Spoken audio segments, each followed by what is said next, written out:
কিরে মদনা, কুরবানি ঈদের তুনকে কাপড় চোপড় কিনলু? না রে ভাই, কোনো কাপড় চোপড় কিনো নাই।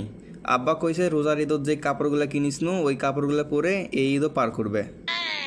মোর বাপ তো রোজার ঈদও তো মোক মেলায় কাপড় নিয়ে দিছিল। এবারও 3 সেট কাপড় নিয়ে দিছে। তারপর বিশাল একটা গরু কিনেছে জানিস কুরবানি ঈদের তুনকে। এই আমার গরুটা এবার আমার এলাকার সবচেয়ে বড় গরু। কি কোষ?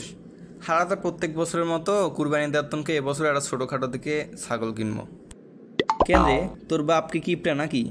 তোর বাপ আর মোর বাপ তো একই কোম্পানির চাকরি করে, বেতনও তো প্রায় একই পায়, তাও তোর বাপ ইনকে কিপটামো করে গে।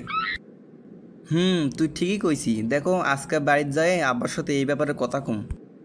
আচ্ছা ঠিক আছে, তো থাক, এখন না বাইর যাবা নাকবি। আব্বা, তোমার সাথে কটা কথা আছে। হ্যাঁ, কি কথা ক? আব্বা, বল্টুর বাবা তোরা একই সাথে একই কোম্পানির চাকরি করেন, আর বেতনও তো প্রায় একই পান নয়? হয় কেন, কি হয়েছে? বল্টুর বাপ বল্টুক 3 সেট কাপড় নিয়ে দেছে, তারপর ওরা বিশাল বড় একটা গরু কুরবানি দেছে। তোরা একই বেতন পান, তাও কেমন তোরা আমাকে কাপড় নিয়ে দিলেন না, ফির এটা ছোট একটা ছাগল বলে কুরবানি দিবেন কেন? ও, এই কথা। হ্যাঁ থাম, তোকে এখন একেবারে ভালো মতো বুঝে দেছো। শোন বাপ, কুরবানি দিবেন আগে আল্লাহর সন্তুষ্টির তনকে, মানুষ দেখবার তনকে নয়। হালাল টাকায় সৎ নিয়তে কুরবানি দিবেন আগে। কুরবানির পশু যতই ছোট হোক না কেন, যদি হালাল নিয়তে হালাল টাকায় হয়, এটাই আল্লাহর কাছে কবুল হবি, বুঝলু? বল্টুর বাপ আর মোর বেতন যতই সমান হোক না কেন, কিন্তু বল্টুর বাপ ঘুষ খায়। ঘুষ খায় দেখে এত কিছু করা পারে, কিন্তু মুই তো ঘুষ খাও না, তাই এত কিছু করা পারো না, বুঝলু? হারা হালাল পথে এই ছোট ছাগল কোনায় কুরবানি দিব এবার। হয় আব্বা, এবার বুঝা পাইছি ওই ঘুষের টাকা দিয়ে অত বড় কুরবানি দিয়ে লাভ নাই। হারা হালাল পথে সৎ নিয়তে হালাল টাকা দিয়ে একটা ছোটোখাটো ছাগল দিমু, তাতে আল্লাহ সন্তুষ্ট হবি আর হারাও শান্তি পামো। এই তো বুঝিছি।